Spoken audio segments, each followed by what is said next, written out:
Hi, it's Congresswoman Jan Schakowsky back with my plans and pans for the week. A very, very busy week. So as you know, the Republicans would not participate in setting up a special commission to investigate the insurrection of January 6th. And so Nancy Pelosi set up a select committee and invited Kevin McCarthy, the head of the House Republicans, to appoint members to that committee.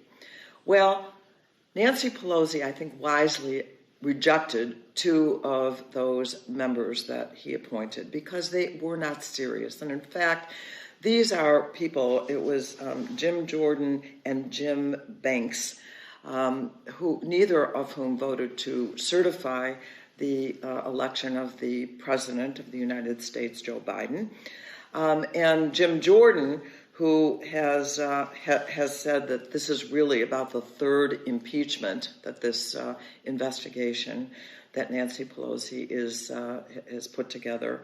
Now, we were happy to, as the Democrats, to invite the Republicans to participate, but we mean in a serious way. And so, of course, Jim Jordan is raising money about this.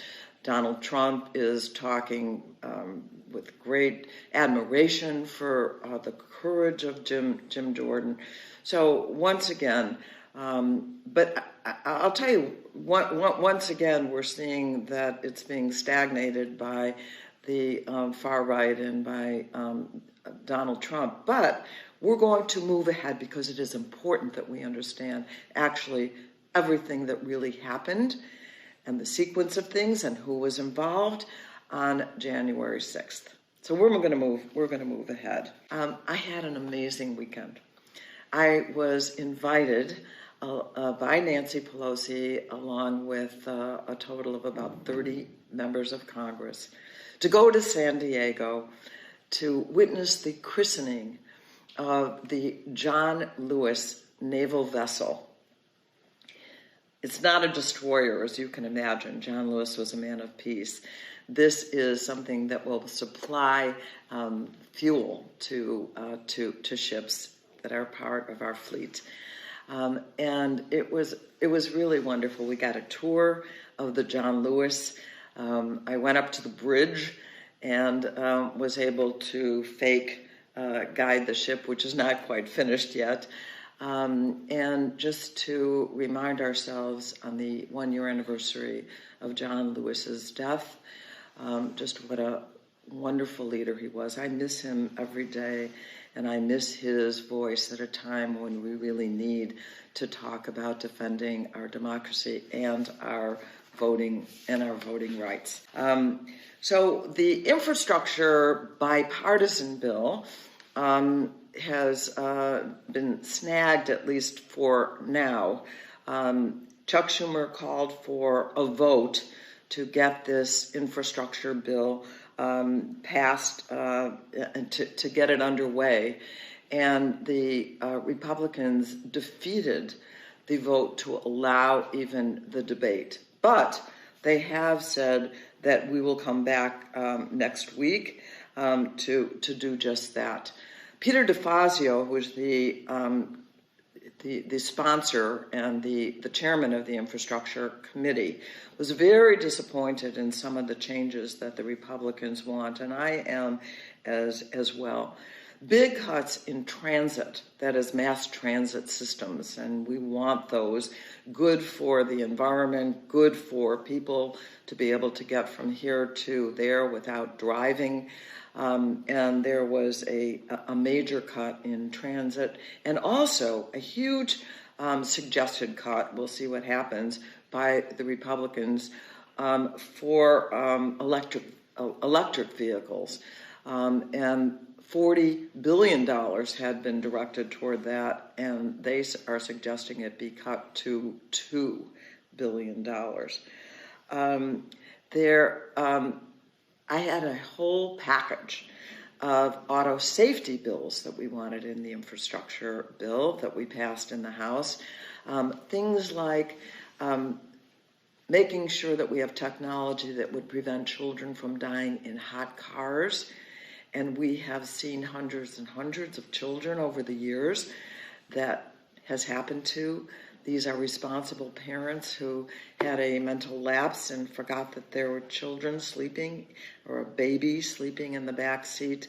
So there was about drunk driving, getting alerts for impaired drivers, all kinds of things that would have saved thousands of lives. So far, the Republicans are saying that's not the kind of infrastructure we mean, and that's out of the bill. So the negotiations are continuing over the weekend, and hopefully we're going to see some changes in the infrastructure bill, which we are calling the Invest in America Act. A victory, at least in the House of Representatives, of something I've really been working on. So last February, the Supreme Court decided unanimously that somehow the most powerful tool for consumer protection that is held by the Federal Trade Commission was not quite written into law correctly, even though it's been in operation for 40 years of the Federal Trade Commission Act. But what it allowed for was to put money back into the pockets of people who were the victims of fraudsters and make sure that they were made whole again. No special punishment to the fraudster except to make sure that every penny that they stole from a consumer would have to be returned. And so this bill meant that literally billions of dollars over the last 5 years have been returned to consumers, and tens of millions in the state of Illinois alone to millions of Illinois consumers. That money was restored. And so right now, at this moment, it's free season for fraudsters, knowing that they aren't going to have to pay that money back because we don't have the law that says they have to return the money. So we were able to pass that legislation in the House of Representatives. I may say that except for 2 Republicans, the Republicans voted no. Very bad excuses for not passing this bill. That, yes, they want to protect consumers, but we're not doing it in quite the right way. Anyway, this is very, very important. And so now it goes to the Senate. I actually am more optimistic in the Senate that we're going to be able to pass this important consumer protection legislation.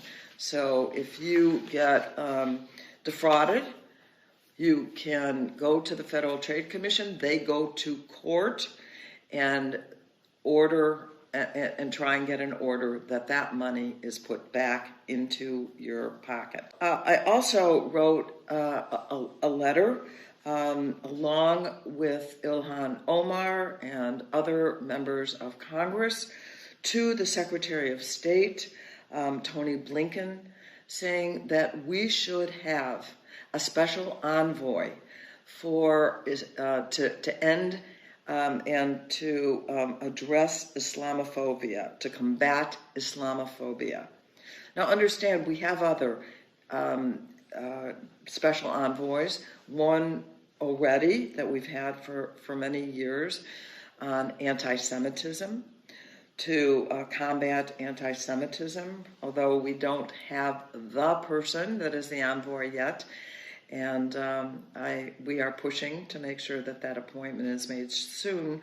But we know that it is now epidemic numbers of Islamophobia, and we want to make sure that we have a special envoy, not just here in the United States, for around the world to monitor that. And then, as you know, I've been pushing very hard to make sure that we have vaccines available around the world. And I'll talk a little more about COVID, but I want to tell you that I know of just this week 8 individuals who have been fully vaccinated and now have tested positive. I think it is now the variant, the Delta variant, that is so contagious that may be a problem.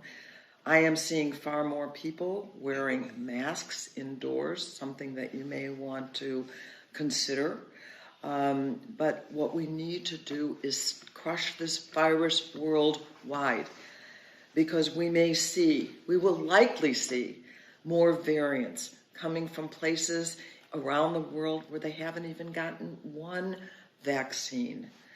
So standing in the way, I think I told you last week, has been Germany. Angela Merkel was here.